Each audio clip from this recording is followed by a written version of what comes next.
Last time, I talked about the Mini-pla Megazords.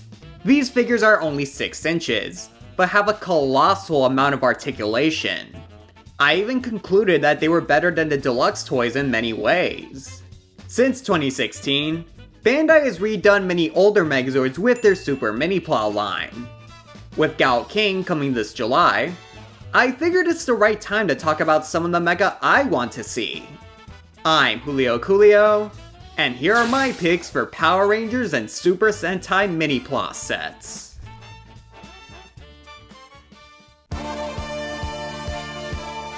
Denjiman is one of the coolest teams in Sentai for its many firsts.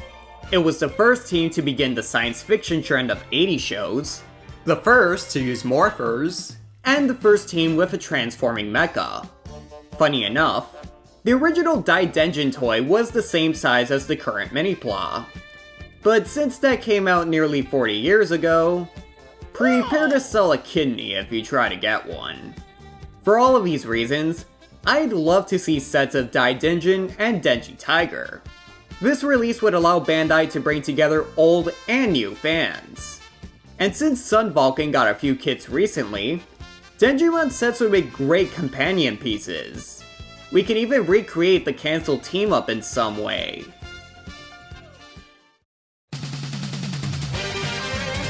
Changeman isn't what I consider one of my favorites. I haven't seen the show yet, but I think the designs are in the meh category. Heck, I can't even tell the difference between Dino Robo and Change Robo. But if you remember from my last video, Changeman was the show that began the Mini-pla Sentai toys. Since we've gotten so many past mecha, it would be nice for this line to finally come full circle. This release would be perfect within the next few years.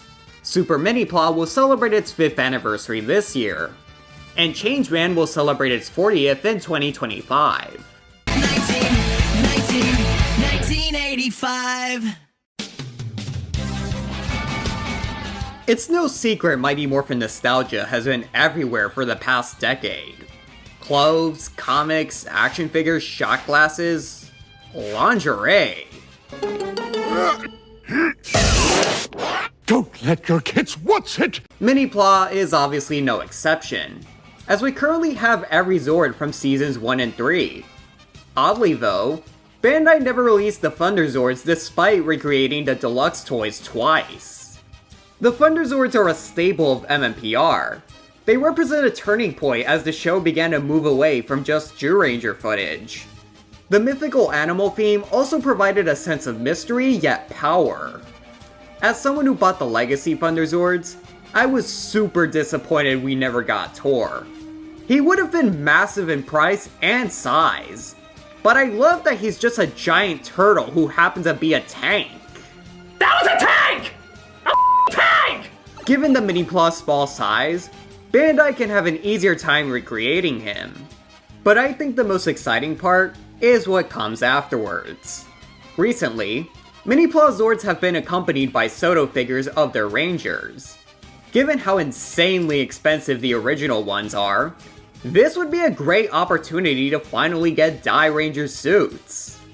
While I wish the figures were bigger, I've slowly warmed up to their 4-inch size thanks to the Zenkai change figures.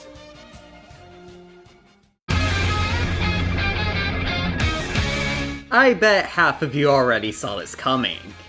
S.P.D is my favorite Power Ranger season of all time. Everything clicks together perfectly. The futuristic setting, the characters, and especially the designs. Despite being made up of vehicles, all the mecha feel very human. They resemble certain kinds of officers, and pull off some crazy stunts in the battlefield. Do a barrel roll! Bandai would have to remove the light gimmick for articulation, but I think it's a fair trade-off. The only articulated Delta Squad Megazord so far is the Chogokin version, and that can't separate. While the original Mini-pla aren't so expensive, 2000's Mini-pla isn't as polished as today. It would also be cool to see the SWAT and Omega Max Megazords, given their sleek designs. But the release I would be most excited for is the Delta Command Megazord. In the show and deluxe toy, this can store the other Zords and transform at the same time. Adding more mobility to it would make it the perfect model, along with recapturing its massive height. Bandai already did something similar with the Super Train Megazord. I'm actually surprised Bandai hasn't delved into these shows yet. Deca Ranger's insanely popular in Japan, with multiple cameos in later media. Even Hasbro is cashing in on S.P.D's fame with the Lightning Collection. But given these two shows are seen as some of the best in their series, I think we could see these cops come onto the scene pretty soon. My last pick is both so obscure, yet super popular at the same time. For those who didn't know, South Korea dubbed Super Sentai while calling it Power Rangers. In 2017, Toei and Daewon Media created an exclusive sequel show called Power Rangers Dino Force Brave, Dino Force being their dub of Kyoryuger. The suits and Zords from the original show were repainted with white details. It's a minimal change, but it helped give a new, clean style.